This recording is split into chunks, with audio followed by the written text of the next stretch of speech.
नमस्ते अनि good morning तपाईँहरू सबैजनालाई। र आज चाहिँ डे 6 है। अनि आज चाहिँ मर्निङमा त यस्तो चिसो छ है, जाडो भइरहेछ मलाई पनि।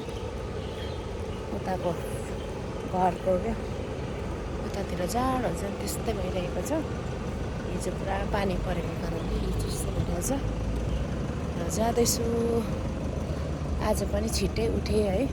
छिटो भन्दाखेरि पनि अब 4:50 को अलार्म लगाएर चाहिँ मुख धुँदा है रेडी हुँदा चाहिँ 5:03 हुन्छ। आज चाहिँ 5:06 भइसक्यो है, 5:06 भयो। कस्तो चिसो छैन, पानी पर्छ। जाँदैछु आज स्याटरडे, नत्र त स्याटरडे त 7:30-9 मात्रै उठ्थेँ, तर अब चाहिँ हुँदैन भनेर चाहिँ कन्टिन्यू। निद्रा पनि पुग्छ तर आजकल त, किनभने 10:30 ढिलो भनेको 11:05 त म सुतिसक्छु के हेर्दा है। र त्यस्तै हो, तपाईँहरू सबैलाई प्रभु धेरै आशिष दिनुभएको होस्। यो सुन्दर दिन, सुन्दर बिहानीको निम्ति परमेश्वर पिताले हाम्रो जीवनमा बिलाप दिनको त्यसको आशिषलाई पुरा गर्नुभएको छ है। प्रभुको आशिष अनुग्रह हरेक दिन नयाँ हुँदछ र हामी पनि हरेक दिन नयाँ हुन जरुरी छ। हुन पनि हाम्रो हरेक दिन हाम्रो नयाँ हुन्छ है। अब हिजो हामीले केही गरेको थियौँ भने हिजोको जस्तै सेम आज हुँदैन नि त है। त्यही भएर वचन अनुसारै हाम्रो जीवन जिउन जरुरी छ है। हिजोको पीर, हिजोको दुःखलाई बोकेर हिँड्नु भन्दाखेरि चाहिँ त्यो अब हाम्रो हिजोको दुःख पीर सकिने भन्ने कुरा होइन है। तर त्यो पीर दुःख सम्झेर उदास भएर, निराश भएर, अशान्तिमा बसेर चाहिँ केही पनि फाइदा छैन है।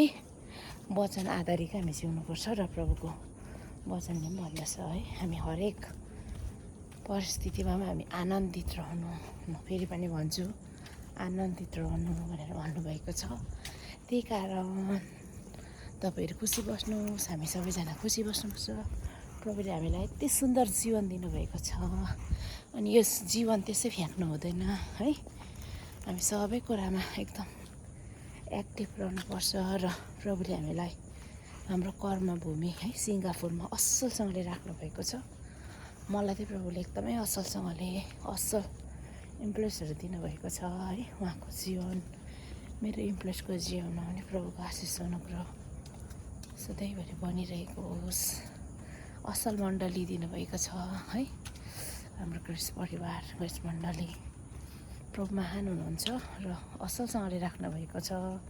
छोडिएको परिवारहरूलाई है उहाँको साथमा रहनुभएको छ। र त्यही हो है, टाढोमा छ कोही बेला, घरमा के हुन्छ त्यति बेला चाहिँ मान्छे हो उदास भइन्छ।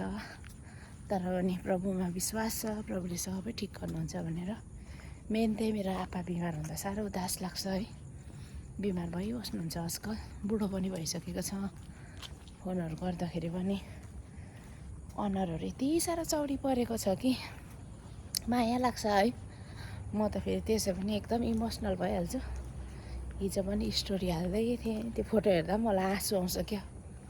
त्यस्तै माया लाग्छ आफ्नो आमा बाउको। हामीलाई प्रभु बाहेक हामीलाई असल माया गर्ने भन्ने नै हाम्रो आमा बाउ हो। आमा बाउको मनमा चाहिँ कुनै पनि छल कपट हुँदैन। हामीलाई माया गर्नुको लागि कुनै पनि स्वार्थपन हुँदैन है।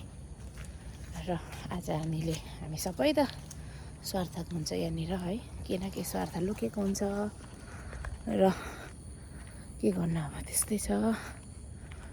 अन्त यहाँको नजारा त यही हो, यस्तो छ। यतापट्टि देखिरहेकै हो, यस्तो छ। प्रभुमा विश्वास गर्नुपर्छ, सबै ठिक हुन्छ। अब चाहिँ एक्सर्साइज सुरु गरेर आज फेरि 8:30 मेरो दिदी चाहिँ आँखा देखाउनु जान्छ अरे है। छिटो छिटो गएर ब्रेकफास्ट बनाउनुपर्छ। त्यस्तो छ। आइपुगेँ म त यहाँनिर। अहिले चाहिँ एक्सर्साइज गरिसकेँ, तर आज चाहिँ यस्तोहरूमा चाहिँ केही पनि गर्नु पाइनँ, किनभने पुरा पानी रहेछ है। हिजो पानी परेको कारणले पानी छ यहाँ पनि, यस्तो पानी रहेछ। र मैले चाहिँ सबै एक्सर्साइज गरेँ। आज त अलिक ढिलो गएको, 16 यहीँ भइसक्यो है। अब चाहिँ म जान्छु। त्यस्तै छ, यस्तो छ यहाँको नजाराहरू चाहिँ बिहान बिहान है।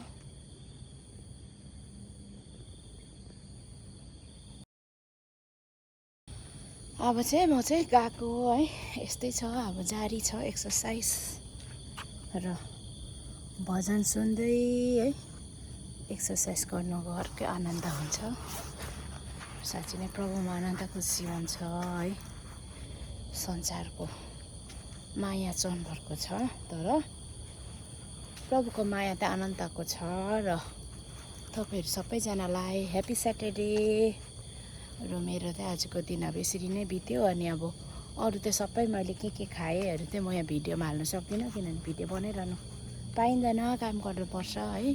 खाना चाहिँ त्यही हो, घरमा जे पाकेँ त्यही है खान्छु। अब अरूको ठाउँमा बसेर म यो खान्छु, आफ्नो मर्जीको त चल्ने आएन है अरूको घरमा। र खाना चाहिँ अब अलिकति निकै नै कम्ती गरेको छु। अन्त राति चाहिँ म खाँदिनँ है। राति चाहिँ भोक त लाग्छ नि, अब के गर्नु। त्यही कारण म राति चाहिँ खाना खाँदिनँ है। दिउँसो चाहिँ खाना खान्छु, दिउँसो खान्छु। बिहानको ब्रेकफास्ट है, लन्च, अनि यस्तै 4 बजी चाहिँ म खाना चाहिँ खान्छु। त्यही हो मेरो डिनर। 4-5 बजी म के खाएको हुन्छु, मेरो डिनरै त्यही हो। त्यहाँदेखिको बेलुका चाहिँ म के पनि खाँदिनँ है। तर भोलि चाहिँ हो सन्डे है। सन्डे चाहिँ फेरि अगाडि जे आयो त्यही खाइन्छ। अगाडि जे आयो त्यही, मतलब त्यस्तो नराम्रो कुरा त होइन, तर खानाहरू त्यस्तो हो। हुन्छ, तपाईँहरू सबैलाई प्रभुले धेरै आशिष दिनुभएको होस्। जय मसी अनि God bless you once again. By.